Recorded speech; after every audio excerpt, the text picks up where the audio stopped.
ન્યૂઝમાં આપનું સ્વાગત છે.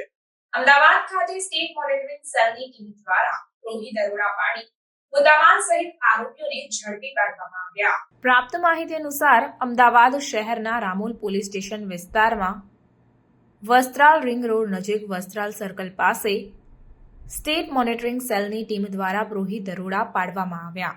આપને જણાવવા માંગીશ કે આ કામગીરી દરમિયાન IMFL બોટલ 1006 જેની કિંમત ₹1,11,400, એક વાહન જેની કિંમત ₹5 લાખ, 2 મોબાઈલ ફોન જેની કિંમત ₹20,000 અને રોકડા 38,500 મળી કુલ કિંમત ₹6,69,900નો મુદ્દામાલ જપ્ત કરાયો છે.